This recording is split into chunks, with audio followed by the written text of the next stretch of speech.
What's up, everyone? This video, it's gonna be a little bit more different. It's not gonna be educational, it's not gonna be informative. It's gonna be a bit more of a motivational type style video. So why am I making a motivational type style video? Because I see a lot of people in my niche, and I help contractors, so basically in the home improvement niche, fail their business fast, or they're not motivated to scale. So what I really want to tackle after is that when you're in the early stages of the business, it's really dry and you're not motivated because you're not getting enough calls, you don't know what to do next, you feel like you're in an empty spot. And I was exactly in that situation when I first started my construction business, even though I didn't have a long lifespan, just because it was my first ever business I ever ran, but I learned so much from it. So if you are in a situation where you just started your home improvement business, you're thinking, how do I get jobs? How do I scale to the next step? Because a lot of people are leading the blind. So the blind are leading the blind. What am I saying? A lot of contractors I talk to, or any entrepreneurs, they reach one step, which is the next step they're going to is going to be the wrong direction. And they think that they're doing the right thing, which is actually wrong. So what does that mean? I know a lot of people in this industry where they just try to chase job after job. They have no clue. They're just mindlessly going after something, right? They have no end goal. They have no purpose of scaling their business. They just try to chase a job, land it, okay, thanks. Which is a fine way to live, right? It's totally fine. But when you're 30 years into the field and you want to exit, you don't want to just waste all that years for nothing, right? You want to make it a sellable asset, because how does a business grow? It grows when you're not on the field. So if you guys can take a vacation for a couple days, come back, and your business is still operational, that means you're doing something right. If you take a step back and your business is not running, it's something's doing wrong. So how do you make it a sellable asset, guys? Don't worry. What you need to do, first of all, you need to understand what are you guys doing wrong. So if you guys are just sitting there not knowing what to do next, the first thing I'll look at is my business. Look at myself in the mirror. Understand what is going wrong. So why am I not getting jobs that everyone else is? Okay, right now it's springtime.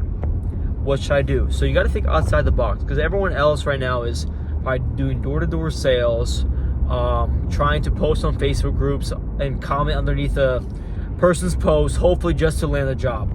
Which are, realistically, guys, come on. If you still comment underneath people's posts in 2025, you guys are just wasting your time. So you got to do something different. What I would do, guys, if I was thinking out of your shoes, is be persistent. Keep trying. Keep posting social media. Keep being on Nextdoor. Try to post Facebook ads. Even if your Facebook ads suck, you don't close any leads. Try Google ads. Keep trying and don't give up. When I first started, I lost $15,000 in the first 3 months. Just because I had no guidance, I had no clue what to do. I didn't have a mentor. And it really bit me in the ass really hard, because when you don't know what you're doing and you're trying to lead yourself, like I said, blind leading the blind, you can really punish yourself by not knowing the next steps. And what I would really recommend, guys, is finding a mentor, finding someone that's been in your shoes, so you don't have to waste countless of months, maybe even years of doing the same mistakes and not improving your business. Because I know a lot of people that stay the same for years, even decades, just because they're either comfortable, they don't feel like taking the risk, they don't feel like pushing themselves to the next level. Where if you're that guy that you know deep down, you're like, you know what, I can go to the 30K, 50K, 100K level, you know what, fuck it, $7 million a year, right? I know people that were making 100K a month, because guys, honestly, 100K a month in construction space is not that impressive. It's literally 10 bathroom remodel jobs. What's impressive is when you reach a 7-figure a month status. That's what's impressive. And by doing that, you need to keep being persistent. You can't give up. Like, I know there's months where you guys are like thinking about, fuck this, I might quit, just because you might have a bad client, bad job, you lost money. Guys, I lost $20,000 in one of my projects just because I didn't find the right sub. I didn't have a good project manager. The client was so-so. So you got to understand your mistakes. So what did I learn? I learned that, okay, look, so I hired a bad subcontractor. What should I look for from this guy? That was a red flag.